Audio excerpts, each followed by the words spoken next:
So welcome again to the STAR training series and our special topic today, the Mitigation Planning Coffee Break series. Your first topic is the Introduction to Natural Hazards Mitigation Planning.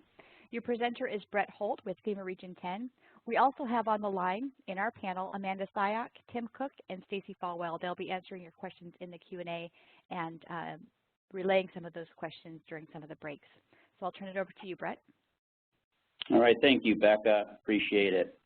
I just want to start off. A few weeks ago, I was up in Whatcom County, and we were there for our risk map resilience meeting.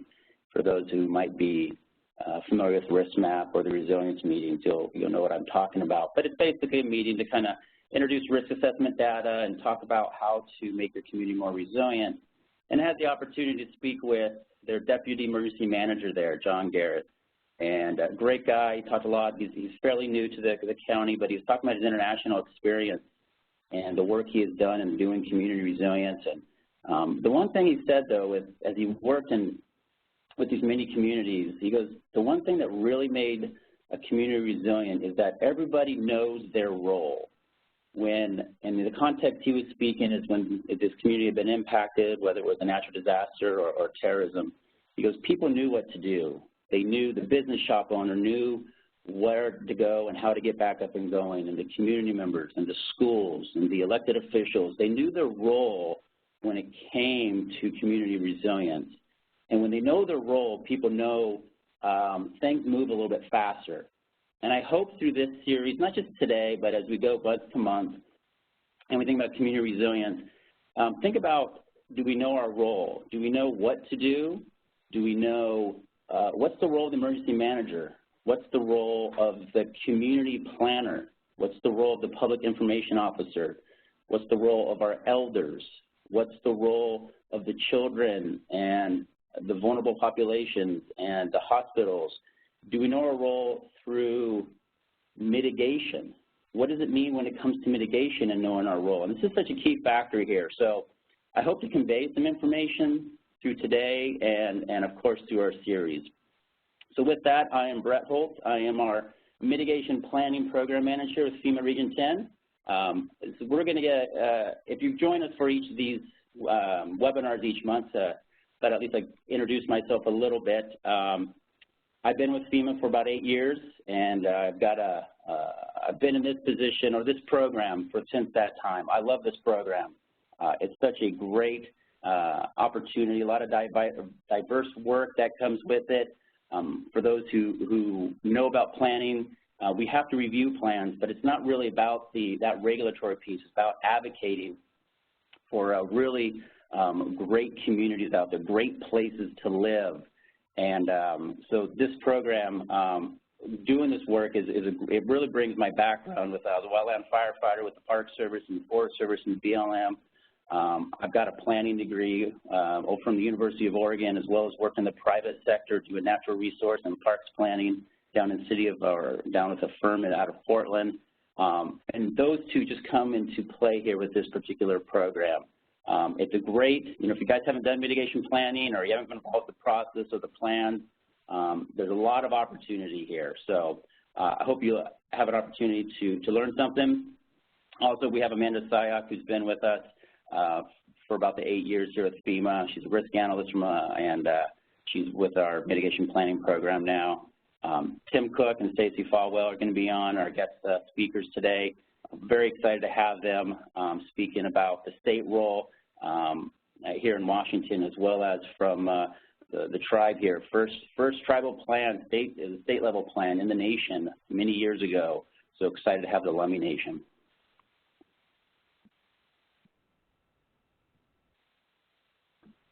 That happened. There we go. So hopefully at the end of today, you're going to learn, be able to explain the value of mitigation and improving community resilience, be able to identify some steps in the mitigation planning process, identify the different stakeholders to involve in the mitigation planning process, and be able to locate some resources. It's kind of some of the things that we like to achieve here. So what's resilience? And I will admit there's going to be a lot of people have different ideas of what that looks like. I'd like to give some examples here. And this is coming from David Gottschalk, who's out of our professor, University of North Carolina, Chapel Hill, pretty renowned in this world here. And he says, instead of repeated damage and continual demands for federal disaster assistance, resilient communities proactively protect themselves against hazards, build self-sufficiency, and become more sustainable. And, you're looking at that resilience, that ability to adapt to changing conditions, which it is hard. This isn't an easy task. We're working with built environments that have been here for decades or hundreds of years, depending on where you live, thousands of years in areas. But it's places that, it's not easy for us to work with this, but it's incremental times that we have become, we change and we become more resilient. But we have to have the conversation, and that's going to be a key part here. So with a resilient community, makes proactive investments and policy decisions, communicates risk and vulnerability to all, builds public and private sector capabilities and partnerships, and can resume normal operations and recovers rapidly after hazard events. These are just some ideas of what a resilient community looks like. I know that the social fabric, the social networks that are built really contribute to a resilient community. So you might have some other features of a resilient community that you can think of. No need to obviously answer them right now, but just think about what else is going on. And I hope in terms of thinking about a resilient community, though, mitigation plays a role in this. Mitigation, from just the perspective of emergency management, mitigation is that reduction or elimination of long-term risk to human life and property from hazards. A key part here is that it's that long-term risk that we are working towards, and that either is in that pre-disaster or steady state, or it's that post-disaster environment when we have to rebuild ourselves after we've been impacted from a particular event. But mitigation is the fabric throughout. We want to lessen the impacts there, but we want to lessen the impacts before it happens, but after it happens and we rebuild, we need to break that cycle again. We don't want to build back the same. We're going to make a new norm, and hopefully that will help out and lessen our impacts. But it's through this mitigation work that we can do that. So mitigation, it helps to increase resilience. And it's through our planning and it's through these actions that we do in a community. Our planning process that we do, that we'll talk about here in a little while, take that opportunity. We use that to help educate, to empower our stakeholders, our community members, so they know what their role is. We don't want to educate to scare them. Some people might get that, but we want to educate so they know what they have, what can they do. I can retrofit my building for a seismic hazard, or I can now go ahead and I can do defensible space and or some sort of fire-resistant materials on my home. So educating them is a key part here. Through that, they need to understand the risk and the capabilities that are in the community to help them. And of course, it helps build relationships. Such a key part here, right? Building our relationships. I like to network. I like to social and get out there.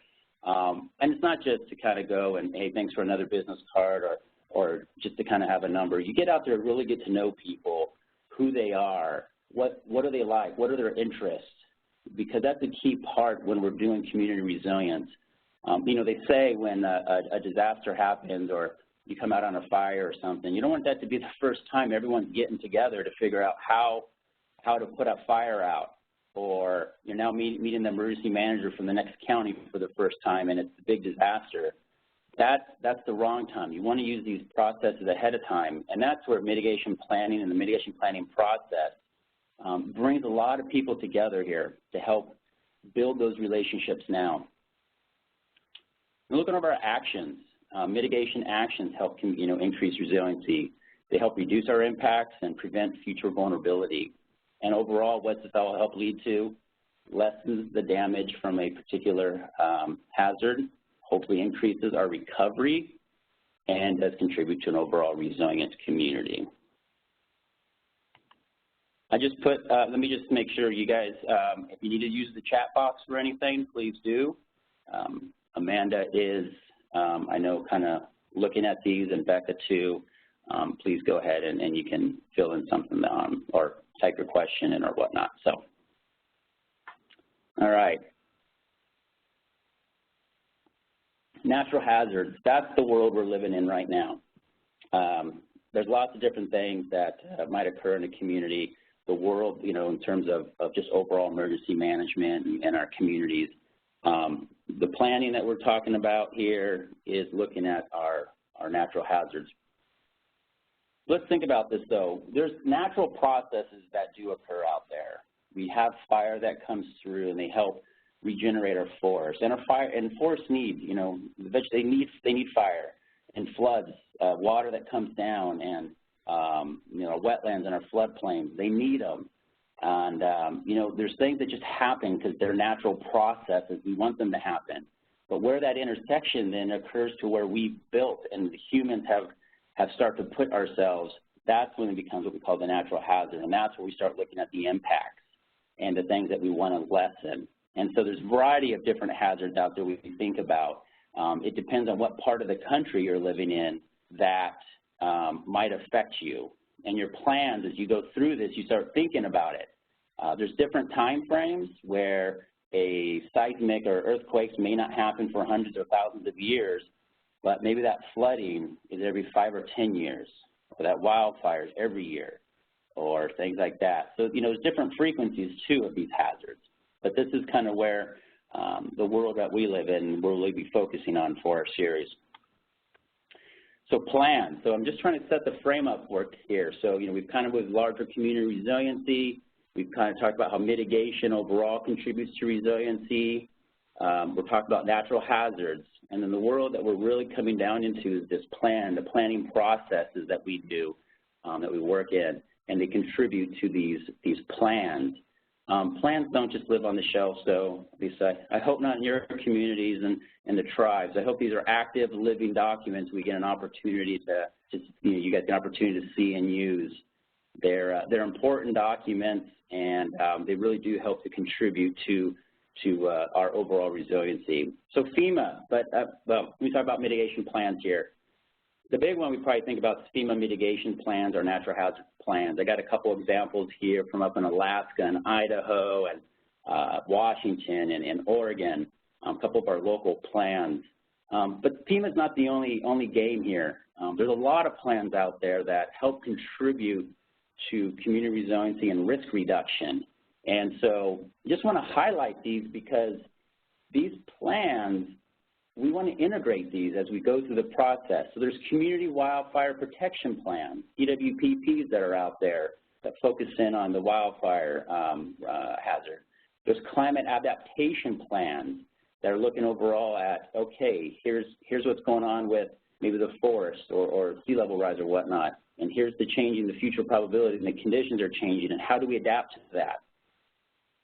You're also looking at comprehensive plans, right, or local comprehensive plans. We have a little bit more of a regulatory piece to it that also sometimes have great components to them that speak to the natural hazards. The HUD consolidated plans that are looking at affordable housing and where should we put it. And hopefully these don't go into areas, you know, these are for grants, but they want to look at where do we put affordable housing and think about it. And hopefully some of these address the natural hazards and make sure we're not putting more people at risk. Watershed plans. So if you think about these different ones in your community, maybe you've got some of them, maybe you have one or two of them, or all of them.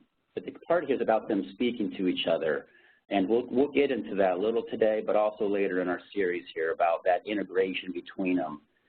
If they're isolated and siloed, that's going to make it more challenging at the local level. It's additional processes. You might not be leveraging the resources that you should be leveraging. So it just becomes a bit more. And sometimes, you know, it's kind of interesting. I mean, especially small communities, it might be one person that's really helping to do all this stuff, and they have to wear a lot of hats. So how can we simplify, integrate, and then communicate that, of course, to our constituents? So what's in a plan? I say there's a lot of goodies in a plan out there. Having read hundreds of these, maybe 1,000 of these FEMA mitigation plans, I do like them. Maybe I'm a planning geek in that regard, but there is a lot of good information that's there.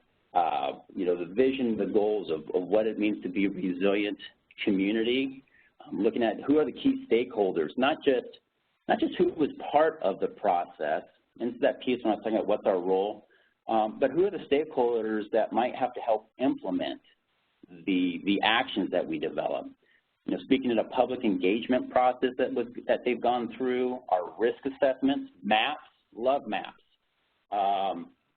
You know, maps, they tell a story, and it's a part, you know, we're going to talk, Amanda's going to do our risk assessment webinar here in a few months here, and I know, you know, Amanda's a map geek. She loves maps. There's a lot of good things with them, and I know she's going to be showing a lot here, but maps are so critical, I think, to tell that story of what's going on in the community, and not just one map, right, multiple maps there, but we're looking at the impacts and our future probability and the history. Where do we come from? What's happened here? Which is so critical to look at the past, to know what's the current state as well as looking at the future. Our current capabilities. What do we have to help do the work we want to do to be more resilient? It's a part of our plans here. Our current policies, action plans, the maintenance process. How do we keep this plan alive and going? And then our continued public outreach. So if you haven't ever looked into a plan, I'll just give you a quick overview, and I'm going to break these out a bit here, but this is kind of a gist of what you'll find in these plans.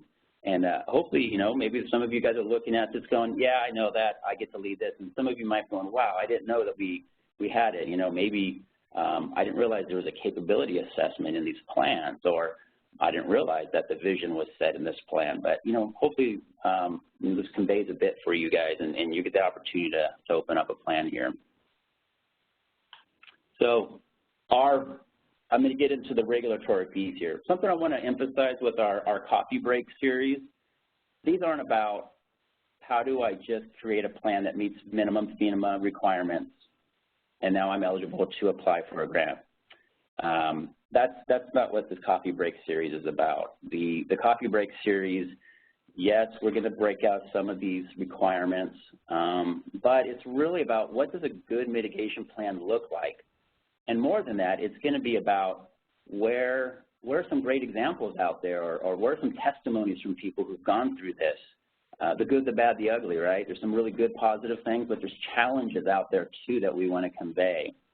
But I do want to say that this all for the FEMA mitigation plan, this is where it had started really with the federal plan and requirements, Disaster Mitigation Act of 2000 or DMA 2K, where it basically said, look, it established our hazard mitigation assistance program, and I'll show you what those grant programs are.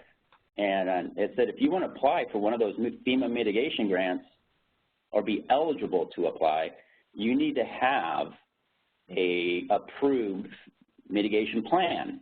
And so tribes, state, local governments, they have different requirements.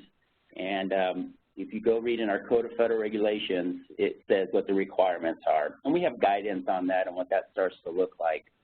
So that kind of was the foundation then of where the FEMA mitigation plans came from and a lot of our requirements out there. But we do require the plans. They're approved by FEMA for grant eligibility, and we do require updates every 5 years. Those updates every 5 years, that requirement's there because conditions change. Maybe it's the hazard, there's new data, we have new people in town, capabilities change, we have the built environment changes. Now, I recognize that some communities say we don't change, we don't have a lot going on, and others say, man, there's a lot of things going on here, you know, it's growth and whatnot. And so I could say that, yeah, sometimes 5 years doesn't look, sometimes it might not be fast enough for a community, sometimes it's maybe they'd like to extend that out. But at this point, 5 years does seem to work. I think the key part is that when you do these updates every 5 years, it might just look, you know, sometimes it's a bigger process to go through because there's a lot of changes. Maybe sometimes it's a smaller process. But that's kind of the gist of it. So hazard mitigation assistance, I said that, you know, Why do we have a plan? It's to be eligible to apply for these 3 programs. This is why our local communities do them. I'll speak to, I did mention the tribal and the states do plans. Their requirements actually go beyond just being eligible for hazard mitigation assistance, and we'll talk about that on future webinars. But right now, at a minimum, this is why you want it. So the pre-disaster mitigation program, it happens post-disaster. It's an annual program, nationally competitive, focusing on all natural hazards. You have the flood mitigation assistance program, which is pre-disaster. Also, it's annual, nationally competitive, and it's for NFIP, for those participating in the NFIP, National Flood Insurance Program, and focuses on the flood hazard, hence the name, Flood Mitigation Assistance. And our Hazard Mitigation Grant Program, post-disaster. You get a presidentially declared disaster. Recently, we heard a few, Mississippi, Georgia, Oregon. Now HMGP is available. Statewide, you got opportunity for mitigating your risk to natural hazards.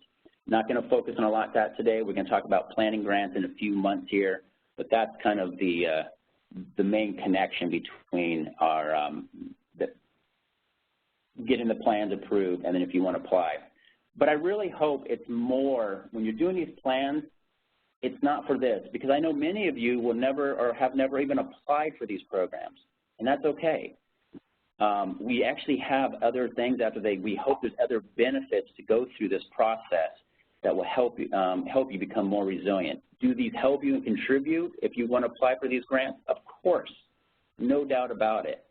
But for that to be the main driver, I think hopefully we can convey that there's a different message out there that we can be conveying, other than say it's only for this FEMA eligibility.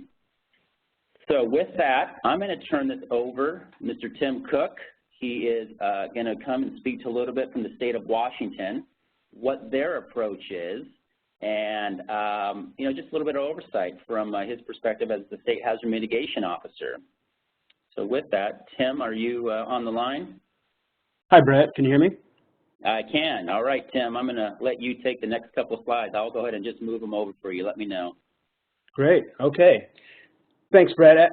As Brett said, I'm Tim Cook, State Hazard Mitigation Officer for Washington State. We're housed under the state's military department, Washington Emergency Management Division. And I have a whole staff of coordinators and project assistants that are focused on mitigation. A lot of it is implementing some of the projects that are funded under those grant programs Brett just mentioned. And a lot of it is focused on updating our state enhanced mitigation plan and providing support to local jurisdictions and tribes, communities of all types and sizes to accomplish their mitigation planning goals. So WAEMD in my office is responsible for updating the state plan as the slide shows here. Our section includes myself. We have strategists. We have a mitigation strategist, and that's really our planner, in-house planner. That's the person that is interested in updating our state enhanced mitigation plan and also, like, on an annual basis, really engaging it and making sure that the information gathered in it is available and accessible to all of our stakeholders, whether they're private residents or public sector employees. And then we have, of course, our mitigation program managers and grant coordinators. Those are people that are working with local jurisdictions quite a bit to implement mitigation measures, planning measures, and actual construction projects like seismic retrofits of critical infrastructure, of schools and fire stations, things like that. So the program really includes two big camps. One is the Hazard Mitigation Assistance Grants. Again, Brett mentioned them, the HMGP, which comes around after a presidential declaration, and the PDM and FMA, and those roll around annually. These are federal FEMA-funded grant programs, but FEMA passes them through the state. So we then compile applications from our local jurisdictions, not just local jurisdictions. It could be tribal, or it could be other state agencies that have mitigation actions and measures they want to accomplish. And then we submit those applications, we rank them, and we make sure they're cost effective, and then we submit those to FEMA for funding consideration under one of those 3 programs. When they're awarded, we and my mitigation coordinators, we manage the grant and ensure that the scopes of work and everything is done in accordance with the grant bylaws and regulations. So that's a big chunk of what we do in the mitigation section.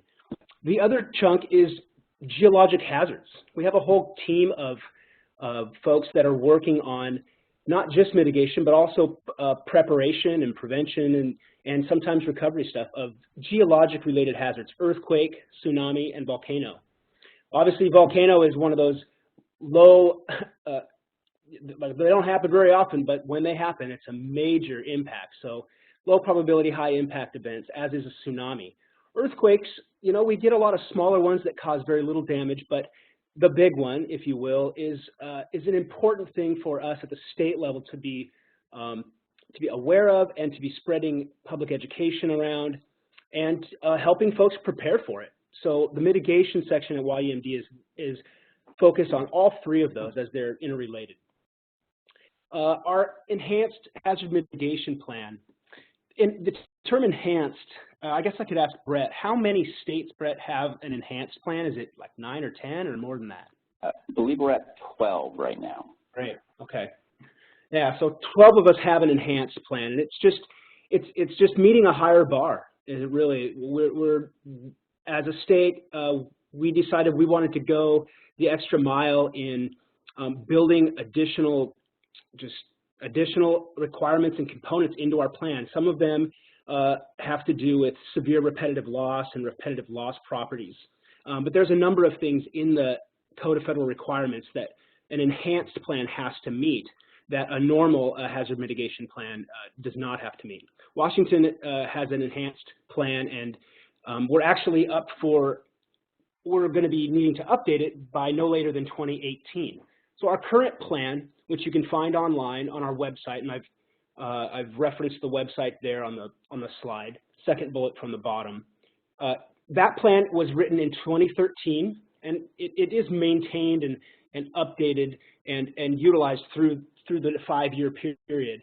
But really, we're now moving into an update cycle where we're going to be taking that plan and running new hazard inventories and vulnerability analyses, where we're going to be going through all of the 9 hazards that it identifies and really fine-tuning it, figuring out what's been done since 2013 that reduces our overall vulnerability, reduces our risks, and what new mitigation strategies do we want to maintain or add to the plan.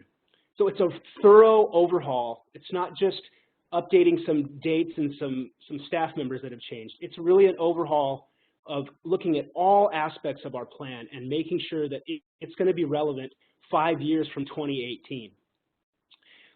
So next slide, please.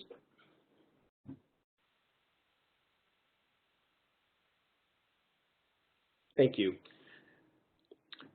So Washington State, you know, a lot of times we're asked, what is this all for? You're spending state and federal dollars on mitigation. We know you want to reduce risk, but what's the big, broad vision that you're aiming at? And so, you know, I threw it in essentially 2 bullets here on this slide, and it really breaks down to spreading awareness and supporting action. You know, and I'll just read it. We envision a resilient state with a full understanding of the risks posed by natural hazards throughout the state. So not just focusing on one corner of the state or one region of the state, but really looking at the whole picture in relation to all 9 of the hazards that we as a state face. And those are primary hazards. Of course, there's a lot more hazards. We picked 9 as the primary ones. But we want folks to be fully aware of that and available. We want that information to be accessible and available, not just to the professional subject matter experts, but to anyone that cares to look it up. And then, of course, the second component for our vision is action. We envision a state that's committed to risk reduction, and risk reduction not just in silos, but through collaborative mitigation efforts. We want to partner with local, tribal, and our other state agencies, as well as feds, toward mitigation actions. That means seismically retrofitting schools. That means moving structures out of a 1% floodplain. It means making sure that our wastewater treatment and our water systems are resilient and strong enough to withstand a significant, large Cascadia-style earthquake. It's things like that that we need partnerships on. The state has no intention of doing it all themselves. And the plan is written with that in mind, with that collaboration in mind. So our planning efforts, when we're doing mitigation plans, we're thinking of those two things. We're thinking of how do we spread awareness on the topic, and how do we encourage collaborative action. And so, you know, providing current information on the hazards in Washington is really a very important goal, because it's that awareness component. The 9 hazards we've chosen to focus on, and again, the updates coming around, is it possible that some of the 9 hazards might be swapped out with other hazards? Yes, it is, but the ones we have right now are pretty straightforward. A flood, we have earthquake, wildfire, severe storms, typically in the winter, and of course volcano and tsunami, and we have drought, and we've also chosen landslides and avalanche. Those are our 9 main natural hazards. There's also 8 technological hazards that the plan looks at. You know, they could be cyber threat, terrorism, hazardous materials issues, etc. So for all those hazards, you know, we're wanting to get current information, current assessment via HAZUS or other assessment tools. We want to get that out there and in the world for our residents and our practitioners to see and use. And so that means analyzing the risks posed by those hazards. That's what our planning efforts seek to do. And then, of course, if we just stopped there, we wouldn't be addressing the action component of our vision.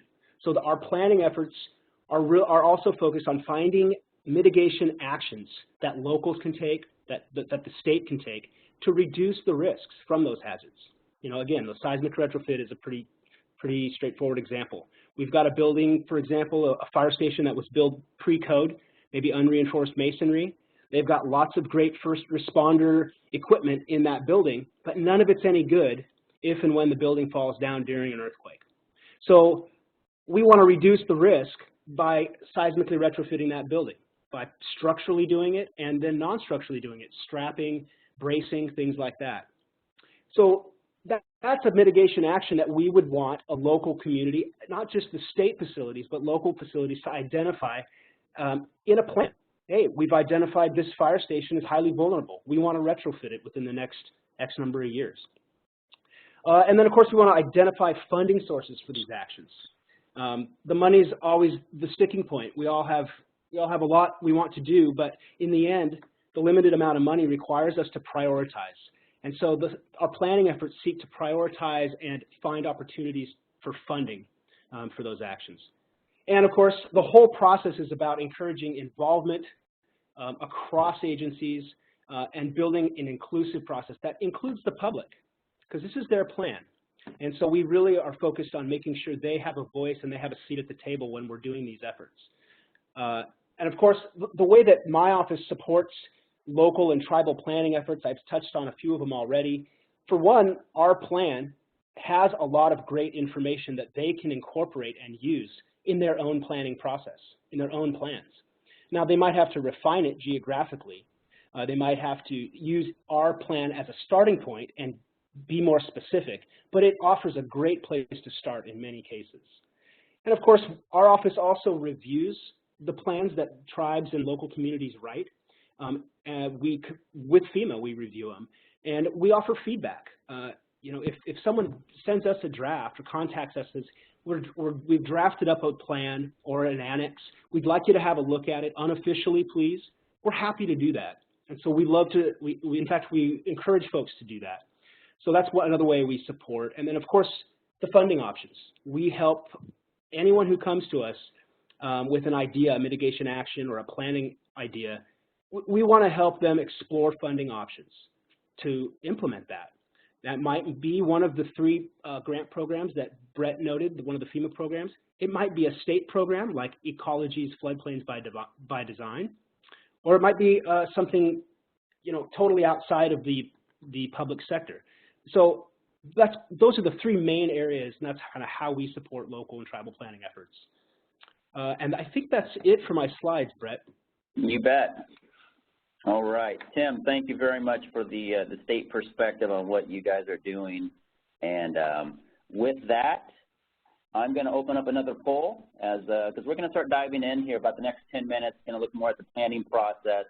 And I just want to get an idea of if you have participated in the current or maybe past development or update of your local tribal mitigation plan. Just like to kind of see where those of you participating, where your expertise or experience comes from on here. And I know you guys have entered it. I'm just checking the poll out here. Looks like we are about almost half of you have participated in a mitigation plan process here. We got just a very small number of you that haven't. So we just got about another 15 seconds here. I'm going to move on.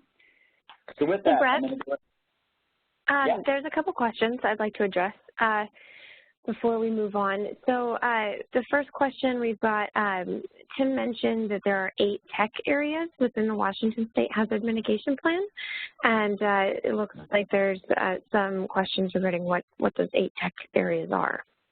Oh, yeah. I'm happy to just read off the list if that's all right. We have dam safety is one, and then pipelines, hazardous materials issues, spills and threats, terrorism, urban fire as opposed to wildland fire, disease outbreaks, pandemics, epidemics, things like that. And then also animal diseases and crop and plant outbreaks. That's also listed as a separate one from human disease outbreaks. And then lastly, we have cyber threat. So that makes 8 technological hazards that our plan looks at. Again, it's not an exhaustive list. It's not intended to be. But limited resources and priorities, we look at the ones most likely to impact our communities within the next 5 years. Thanks, Tim. We have one other question for you, and that is looking at how many jurisdictions are within Washington State and how many plan reviewers you have to review the plans that are submitted by the different jurisdictions. Yeah. So luckily, not all plans in the state are on the same update cycle. If they were, we would have more than 1 or 2 plan reviewers. As it is, we have our mitigation strategist who reviews plans.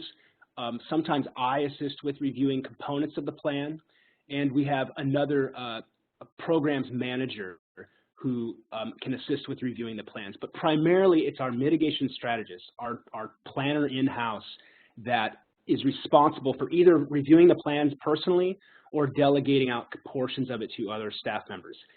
Numbers of communities in the state, I don't know how many. I mean, obviously, we've got, 49 counties, and so there's a lot of county plans. But that's not the only, there's tribal plans as well. There's some city plans. Primarily what we look at are county plans. It's it's a manageable geographic area. It's a meaningful geographic area typically to look at risks and do planning efforts. Not for some, but for most. We have had occasions where some very small counties that are close geographically, like neighbors, that share very similar natural hazard profile may choose to collaborate on a multi-county plan. It's very rare. Part of the process is it gets challenging when you're incorporating multiple counties. But so typically we look at the county plans, of course the state plan as well, and we have one primary responsible for reviewing them who can delegate out to others as needed. Anything else, Amanda, or that looks like that's our? No, that looks like it's it. Thank you, Tim, for addressing this question. All right. Well, I'm going to keep going here so we can kind of keep on time here. Thanks for the questions. Please answer them. I know we have a couple we're going to try to address at the end there on some funding and whatnot. So purpose, as I've mentioned, the purpose of our planning process, so it's not just to get the grant, right, or be eligible. There's so much more behind it that we're trying to convey. That opportunity to identify these policies and actions to improve the welfare of people in the communities, to enhance the ability of our communities, and to establish partnerships, as we mentioned before. I want to show this great example that we have here from Deschutes County, Oregon. Brian Maddox, I see you're on the webinar here. Little shout out to your roots. And Deschutes County did this great, I love what they put in here in their plan of the purpose. Provide a methodological approach to mitigation planning, enhance public awareness, create a decision-making tool, promote compliance, assure coordination, create specific hazard mitigation initiatives, document resources. So many benefits that they saw through their plan, the planning process and the purpose of their plan that they were conveying. This is right from their, this is their 2010 plan. So really great to see this great example of showing the purpose of the plan. So it's not a new process though. You planners out there, those who are doing community planning and just generally involved in planning, you know what, it's not new. We're building on existing data. We're going to involve the public, identify problems. In this case, we're speaking to natural hazards. We're going to propose some solutions that hopefully will work and make us more community resilient, more resilient community. We're going to adopt the plan. You know, we have elected officials who have adopted these plans. These are non-regulatory plans, but that adoption really puts that, you know, we have the highest level decision makers involved in knowing what is going on here. We're going to implement, monitor, and evaluate. Really important for this plan. So we just want to understand that this natural hazard mitigation plan, like these other plans that are out there, these processes, they're the same that we're going through. Outcomes, lots of different outcomes here that might come from it, and you guys, and maybe through your experience, we have quite a few of you that have been here. They do look like you might have to go, oh yeah, I've seen that. You know, definitely it's been a, we've seen that that is a direct outcome of what we've done or an indirect outcome. So what's the first thing we talked about? You know, we're talking about facilitating the planning process. Huge part here. We want to participate in all aspects of mitigation planning, from goal setting to the implementation. We're determining ways to coordinate with our local agencies. Remember that building the relationships, and it's an opportunity to help ensure the public, huge part of public, of involving the public. You know, some of us out there might just throw a couple things on a website and then we call it good and hopefully somebody commented. But then others of us out there are out there and we're doing 6, 8, 10, 20 different workshops for the mitigation planning process. We're engaging different sectors of the community. We're doing world cafes out there. We're going to maybe preparedness fairs or other fairs that are going on. So many ways to involve the public. We want them to know what is going on here. This isn't something to hide. This is something to empower them, get them involved, get their input, bring transparency. So huge here. We're in March, we're going to talk about public engagement. So with that, this will be our last poll. Just going to open that up, and you know, we're just talking about stakeholders and organizations. You know, as you look at the list here, you know, who do you think might be valuable to be as a planning team member? We're going to talk about stakeholders here in a minute, but I'll just give you just a few seconds to maybe answer some of this and see who might be there. You know, this picture here, I like this picture. This is here in Washington, the Defensible Space Project that was done through some FEMA funds from Walla Walla County. And it was successful in the sense that, you know, the work that they did, the fire did come through shortly after, and the structures were saved, or it gave the firefighters that time to get in there and that opportunity to protect the homes. Great example here in Washington of one of our projects. Just got a few seconds here before we close the polls, but it does look like, you know, you guys are pretty much going across the board of we need them all. We need them all at the table here. There's a few variations here, but you know, I think that really is that key part here. There are so many different experts and stakeholders to involve, and our webinar next month, we're going to really break it out into the stakeholders and who to involve in our process. You know, emergency manager and community planners, I can't stress enough the importance of this. But as, you know, maybe you guys see on here, go, oh, I didn't think about the business community. Oh, the historian, where we've come from. What are the, even just in terms of historic preservation, the GIS person, natural resources, so many different stakeholders to think about. Example, Albany, Oregon, great plan that came in here just last year. I just love looking at, you know, the single jurisdiction plan, and I was just looking at their list of their committee members. But just, I mean, fire, police, HR, public works, economic urban development, library, assistant city manager, parks and rec. Really nice makeup for that particular group there. And I talked about this interaction between our stakeholders, emergency manager and community planners. It is a key part here. Emergency managers really looking at, you know, obviously, but what are the hazards that are out there? And we're looking at the full aspects of emergency management activities, knowing the risks. But community planners and the work you have in land use and economic development have, and transportation issues, and that integration where we mitigate the built environment and that interaction with these natural processes and things that start happening to us. These are relationships that need to be coordinated and hopefully strengthened, and that's through our planning process.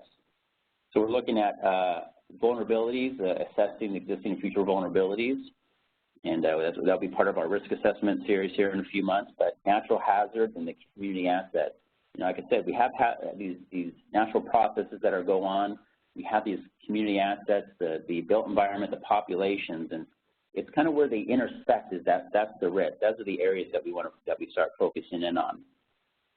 You see this map here over in Idaho, Clark County, the city of Dubai. They had these maps. Again, I like maps. They really tell a story. But what they did here is they started to say, here's where the top map here is the floodplain, and then they had their assets, what was important there, and they were just trying to identify some of that. And where, you know, those places where they start to intersect, that you've got an orange dot there in the middle of the river where it might go, or down here we're looking at fire risk, and, you know, the red is a little bit higher fire risk, and the yellow is a little bit lower, or if there's green. And where, you know, where's the high fire risk in relation to where their community assets are? That starts to tell the story of going, all right, these areas that are at higher risk, let's focus in on that. And so it's just it's one way to help present the information when you're going through your risk assessment work. I can't stress enough that critical connection. We were talking about the natural hazard, community design. Risk assessments start to help tell that story of how are these communities designed and built, where are these hazards happening, and how do we make and do better community planning and development in relation to where our risks are at. So the planning process helps to tell that. We'll move on just a bit and go into our community capabilities. It's great to have this and understand our risks, but we also need to know that we have to understand what are the capabilities of the community to help implement some actions. And this is in regards to plans and regulations, our programs and policies. What administratively do we have? Do we have a grants manager? Do we have someone that can help us get some of the money? Do we have GIS capabilities? Financially, you know, what funding do we have available in education and outreach? So all this starts to come together, though, when we start thinking about our taking action. Looking at our risk assessment capabilities, we evaluate, prioritize those actions, and then develop an action plan. And what do we mean by action plan? What are these different things that we're talking about? We're talking about local plans and regulations, structure and infrastructure projects, natural resource protection, education awareness programs. I'll just show you some examples here. You can see here we're talking about local plans, updating the comprehensive plan, maybe revise the zoning ordinance or enforcing building codes. Structure and infrastructure projects, variety of options here depending on your hazard that we're talking about. You know, we could make drainage or fire-resistant roofs, maybe even just acquiring. Just get people out of the area. Let's acquire those homes or those buildings. Move them out, make them into open space or parks. Natural systems protection, looking at, you know, different, you know, erosion control measures or defensible space, floodplain restoration, wetland restoration. And, of course, some of our educational awareness programs that could be out there. Key part, empowering our community members. And then we want to go ahead and we got a plan, and now you have to put it into place, and we want to evaluate the progress, keep it current. It's approved, but, you know, you guys got to come back together. How often do we revisit this plan? Big part about this is, you know, is it annually? Is it every 6 months? How do we continue to reevaluate the risk and the changing community, the development that's going on? But make sure you are doing this. Don't just put it on the shelf. And we have challenges, and the challenges come from maybe lack of participation from land use planners, local leaders, other stakeholders, as well as the measures in the plan. Sometimes these plans get focused a lot on response preparedness activities and not really looking at that long-term risk reduction. So key here. Don't lose focus of these mitigation plans. You guys can have response plans, emergency plans out there, but these mitigation plans are really key. So, and then maybe it's not connected to other local planning efforts.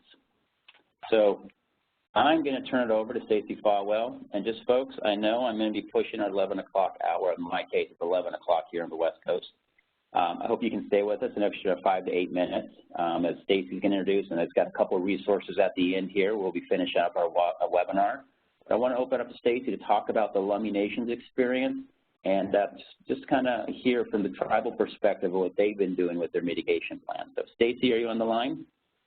I am. Thank you. Can you hear me okay? We can. Thank you. I'm going to just let me know when to advance the slide. Okay. Yeah, will do. Thank you. Hi, everyone. My name is Stacy Falwell, and I work as a natural resources analyst for the Lummi Nation. I work in the Water Resources Division of Lummi's Natural Resources Department. And Brett just asked me to speak briefly today, and I will keep it quick, about Lummi's experience with hazard mitigation planning and just touch quickly on our challenges and successes we've had with the process and implementing our plan. My experience with Lummi and with hazard mitigation planning has been that I wrote the first update to Lummi's plan, and I wrote and managed 3 pre-disaster mitigation grants for them. I also got to participate twice in FEMA's national evaluation of the PDM grant applications, which was great. And I got to take part in the FEMA's Unified Hazard Mitigation Assistance External Stakeholders Work Group. That was a while ago, but that was a great experience too. On the first slide here, I just want to start with giving an overview of the Lummi Nation, of the tribe, and the reservation. Lummi is a federally recognized sovereign Indian tribe and is a signatory to the 1855 Treaty of Point Elliott. The Lummi Nation's reservation is located in northwest Washington State, just west of the city of Bellingham, if anyone knows Bellingham. It's at the southern extent of Georgia Strait and the northern extent of Puget Sound. If we could go to the next map, next slide. It's also at the mouth of the Nooksack River, and that's kind of the darker brown color on this map. That's all floodplain. The Nooksack drains a watershed of approximately 786 square miles, and the reservation is just at the mouth of that river. The reservation has about 13,000 acres of uplands, 7,000 acres of tidelands, and about 38 miles of shoreline. And as of the 2010 census, there was approximately 5,000 people living on the reservation, and that's both tribal and non-tribal members. But that's the population on the reservation. But as of 2011, enrollment of the tribe was approximately 5,000 people, but that's not necessarily all people that were living on reservation. That's the tribal enrollment. Through the plans, the first plan that we did and then the following ones, the vulnerability assessment found 11 hazards that could impact the reservation, 11 natural hazards, and that includes, like we heard for Washington State, flooding, coastal and riverine flooding, tsunami, earthquake, windstorms, severe winter storms, among others. And just to go look quickly at our planning history, Lummi had if we could go to the next slide, Lummi wrote their first multi-hazard mitigation plan in 2004. Well, it was adopted by the Lummi Indian Business Council and approved by FEMA in 2004. And at that time, that was the first standard state-level multi-hazard mitigation plan to be approved by FEMA nationally. And its development was funded by a pre-disaster mitigation grant, planning grant. And then we did our first update in 2007. And at that point, that was following a three-year update cycle that was required for the standard state-level plan. And then we did our next update in 2010, and at that point, let me switch to using the FEMA's tribal planning guidance that I think was new at that point, so it was just available then. So then we switched to that status of plan, a tribal plan. And then that switched it to a 5-year update cycle, so next update, and the most recent update was 2015. And that was adopted and approved in fall of 2015. And then we'll do our next update in 2020. And we go to the next slide. So just quickly, and a lot of this is from my memory, thinking back of my experience of our successes and challenges, writing and using the plan. Of course, like we talked about, that the approved plan made Lummi eligible for the FEMA HMA grant. And we have had some of those and used them and had successful mitigation projects using those grants. We had a PDM grant for an acquisition and removal of structures that were in the floodplain. We had a grant to work on a road elevation project out of the floodplain. We also had a Washington State Emergency Management Preparedness Assistance Grant that we used for a tsunami warning system, tsunami warning radios. And we also had a HMGP grant in 2010 for acquisition and removal of flood-prone structures. But we also have had other completed mitigation actions that haven't been through those grants, just because we've had the plan that has a list of projects. So other things we've put in place include an addressing project to put 911 addressing signs at 820 houses, another road elevation project to get the road up out of a frequently flooded section, and establishing an emergency notification text message system for tribal leaders. But I think another benefit of the plan is having a piece of it, which is this prioritized list of mitigation actions. And we have this list, and the plan does not just sit on the shelf. It gets pulled down, and that list gets used either when the PDM cycle opens up, or, recently we just used it at that risk map meeting. I had it out looking at all these projects we were discussing. Well, what ones are already in here, and what ones maybe do we need to add at our next update? And I know, too, a benefit of it is an increased understanding by reservation residents of the hazards that could impact the reservation. We've had a number of events or outreach projects and that have helped with that. We do flood outreach through CRS. We developed with Washington State a tsunami evacuation route map and a brochure that I know people know about. I see it around in the offices, in the community.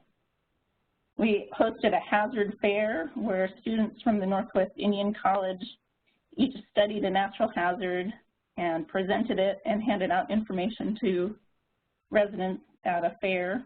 And we've also had these safe street walks where they've let us have a hazard focus and get out information about natural hazards to people. And so for successes, and then for challenges, this is from my memory that it was challenging getting people together for what we call our multi-hazard mitigation team, which is a group of people that would help with direction on what projects to put forward for grants or what to work on next. And it's a number of directors of departments and the chief of police, and that could be a tough group of people to get together sometimes. Also, we don't have a dedicated hazard mitigation specialist or officer, no schmo. We have one person, the Deputy Water Resources Manager, and her supervisor that are in charge of hazard mitigation planning and implementation of the plan. And so she does many other things too. That's just one of her hats. So we don't have a dedicated hazard mitigation person. So just having enough time and staffing to work on it is a challenge. And then we did have one challenging project. One of our PDM grants was for road elevation, and as the project went forward, the costs were going up, and then we weren't able to get the match that we needed to go with the PDM grant to make the project go forward. So it didn't. It hasn't yet. That's pretty quick, and just an overview of what how our timeline has gone and some of the things that we've had luck with or had as stumbling blocks a little bit. I put the link up on the next slide for the URL to our plan if anyone would like to see it. That's the latest update, the 2015. And thank you very much for listening. Thanks for having me on. Thank you, Stacey. And just a quick question. You guys, when you update the plan, it's out of your Natural Resources Department. Is that correct? That's correct. Yep. That's great. It's just something, you know, it's unique. I know with tribes, actually, it seems to be common. A lot of Natural Resource Departments are the ones that do update the plans. But just something to think about. I just want to convey that to our participants of, you know, the plans themselves. It doesn't have to necessarily be the emergency management function if there's other places out there. I know generally it comes into it because it comes through FEMA, but just to kind of look, there's other departments that might be out there, community planning, natural resources, that it might fit well there. So thank you, Stacey. I appreciate it. So with that, everybody, just going to end off here. We got some resources for you that we're going to send this this PDF out of this PowerPoint here, and so I know Becca says we'll email it. I'm sorry I did not get it uploaded so everyone could just download it right now. There's a lot of documents in our FEMA library, and we've got some variety of them here. Our planning handbook, great resource. A lot of worksheets in the back. And so if you guys want, I know we have PDF versions, but I've got some Word versions of all those worksheets that you guys can manipulate and edit and use. Really good resource. Our Mitigation Ideas book, and one that I really like is our Region 10, Integrating Natural Hazard Mitigation into Comprehensive Planning, such a key part here. Our Tribal Planning Guidance, which is currently in its update process, so hopefully that will be out later this year. Trainings. So we have mitigation planning has we have training on how to go through the whole process. This IS course is an online version that you can do, but we also have a in-person. It's called G318. I know here in Region 10 we're going to be offering it about 7 or 8 different times here up in Alaska and Idaho, Oregon, and Washington. So hopefully you get a chance. But if you can't come in person, we do have an online course. And then, of course, our website, FEMA Mitigation Planning. You can go to that one, and it has access to all these documents and the different trainings that are out there. This little black icon, I didn't list it, but the American Planning Association did put out this book called Integrating Best Practices into Planning, and it's really about hazard mitigation. And I'm talking about that link between emergency managers and community planners, and we're talking about how natural hazards and community design and how those interact and intersect. That's great. It's one of those PSA reports. I think it's the 560, but you can get that online. It's free. You can download from the American Planning Association. I think it's actually in the FEMA library too. I don't have a link here, but it is that title. So with that, I hope you did learn a little bit about the value of mitigation, improving community resilience. You'll be able to identify some steps in the planning process and who are the different stakeholders that you need to involve, as well as locate some resources. Again, this is a big overview. We're going to dive into this over the next year here, and there's our year. This is what we're looking like. We're going to announce these kind of through the channels. You guys might have heard them, the STAR newsletter that Becca was helped get out. I've got a list that we put out. We had internally in FEMA, the Risk Management Directed newsflash. But we have a lot of things coming up. If you're on, it is the Region 10, and we've got people from all over, and you're all welcome to be on this. Being that I'm in Region 10, and we have the wonderful states here of Alaska, Oregon, Washington, and Idaho, our examples and our speakers are going to be from here. Everyone can come in. I think you can still see and get something out of this. Our processes and what we're doing aren't going to be different across the country. You might have obviously some different nuances at the local level and the regulations and the stakeholders, but please join us for any of these, all of these. Next month, we're doing the building the planning team. Going to start getting down. You know, we had that big list of people, but you know, looking at, do you have a team already? How's your team organized? Especially if you guys are a multi-jurisdictional plan, which we do allow. Many jurisdictions come together. How does that look? What's that makeup? How does it, you know, are the communities really getting the full benefit at the local level? Does everyone play equally? But we'll look at that. You know, do you guys have a charter, something that helps drive you guys as a team? What's your process? So the team is important, but we're going to do that next month. And we currently registration's already open, where you guys registered already for this one. And so we have this open for just about a month from today at 10 a.m. on a Friday. I'm going to aim for all these. As long as our schedules work, they'll be on these Fridays at 10 a.m. Pacific time. And a last slide. Here in Region 10, myself and Amanda, we have our contact info. Alaska, if you're up there, Kelly Isham, State Mitigation Planner, more than welcome to get a hold of him. Lori, over in Idaho. Oregon, we have Joseph Murray. Washington currently does not have a state planner. They are filling that. So Tim Cook, you're on the hook, and you can go ahead and email him for that one. But you know, each of our states we work with really closely on all this, not just plan reviews, but the advocating and with our tribes, you know, working closely to get these plans developed and making them useful for our communities. So